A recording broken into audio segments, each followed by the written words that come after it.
पुढची बातमी ती ग्रीनलँड संदर्भातली। अमेरिकन अध्यक्ष डोनाल्ड ट्रम्प हे ग्रीनलँड ताब्यात घेण्यासाठी अगदी इरेला पेटले। त्यांनी ग्रीनलँड आणि त्याच्यात खोडा घालणाऱ्या देशांना आता थेट धमकीच दिली आहे। जे देश ग्रीनलँड बाबतच्या योजनेत त्यांना साथ देणार नाही त्या देशांवर ते टॅरिफ लावणार आहेत। तर नाटो बाबतही यावर चर्चा सुरू असल्याचं त्यांनी म्हटलंय। तर नाटोच्या इतर सदस्य देशांचा मात्र अजूनही त्यांच्या ग्रीनलँड बाबतच्या योजनेला विरोधच आहे। त्यामुळे आता ट्रम्प ग्रीनलँड कधी आणि कसं ताब्यात घेणार, त्यांना नाटो देश रोखण्यात यशस्वी होणार का, पाहूया एक रिपोर्ट। अमेरिकन अध्यक्ष डोनाल्ड ट्रम्प यांनी ग्रीनलँडवर आता पूर्णपणे लक्ष केंद्रित केल्याचं दिसतंय।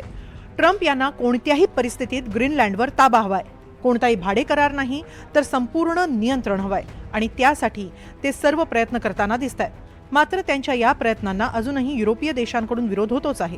त्यामुळेच संतापलेल्या ट्रम्प यांनी थेट धमकीच दिली आहे। अमेरिका ग्रीनलँड बाबत नाटोशीही चर्चा करते आहे। नाटोने अमेरिकेला साथ दिली पाहिजे। जर अमेरिकेनं ग्रीनलँडवर नियंत्रण ठेवलं नाही तर रशिया आणि चीन तिथे आपला प्रभाव वाढवू शकतात, जे कोणत्याही परिस्थितीत स्वीकारलं जाणार नाही। तेव्हा अमेरिकेच्या प्रयत्नात बाधा आणणाऱ्या देशांवर मला टॅरिफ लावावाच लागेल। ग्रीनलँडला अमेरिकेत समाविष्ट करण्याबाबत ट्रम्प यांची ही उघड धमकी मानली जाते। ट्रम्प यांनी शुक्रवारी व्हाईट हाऊसमध्ये एका बैठकीनंतर हे विधान केलं।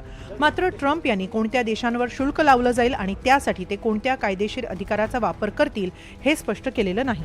गोल्डन डोम या अमेरिकेच्या मोठ्या संरक्षण प्रकल्पासाठी ग्रीनलँड अमेरिकेसाठी महत्त्वाचा असल्याचा दावा ट्रम्प करत आले। गोल्डन डोम हा अमेरिकेचा क्षेपणास्त्र संरक्षण प्रकल्प आहे।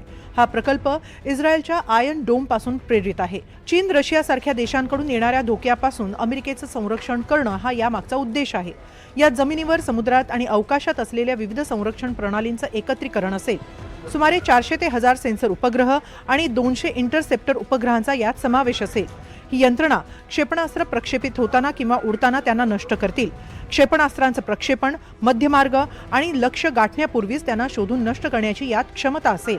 या प्रकल्पासाठी अंदाजे $175 अब्ज खर्च अपेक्षित आहे आणि तो टप्प्याटप्प्यानं कार्यान्वित केला जाईल।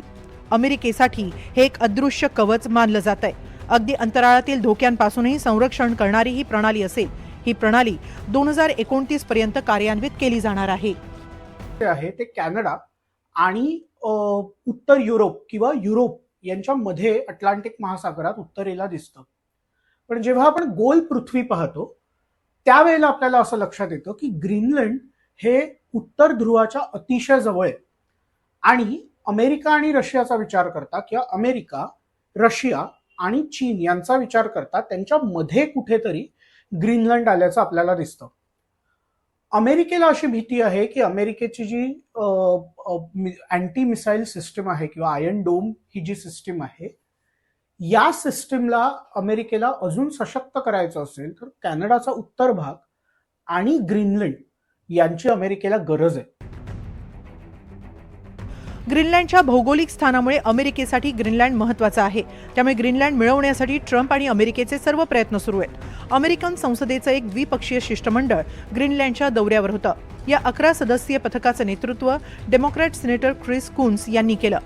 शिष्टमंडळानं ग्रीनलँडच्या खासदारांव्यतिरिक्त डेन्मार्कचे पंतप्रधान मेट फ्रेडरिक्सन आणि ग्रीनलँडचे पंतप्रधान जेन्स फ्रेडरिक निल्सन यांची भेट घेतली। स्थानिक लोकांचं म्हणणं ऐकणं आणि वॉशिंग्टनमधील तणाव कमी करणं हा या पथकाचा उद्देश असल्याचं कुन्स म्हणाल्या। आणि या भेटीचा उद्देशच आहे की ग्रीनलँडच्या लोकांचं ऐकावं, त्यांची मतं जाणून घ्यावीत आणि अमेरिकेला कळवावीत, जेणेकरून परिस्थिती शांत होईल।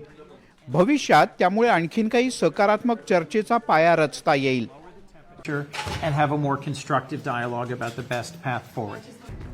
दरम्यान अमेरिका 2019 पासून दबाव टाकत असल्याचा दावा ग्रीनलँडकडून केला जातोय।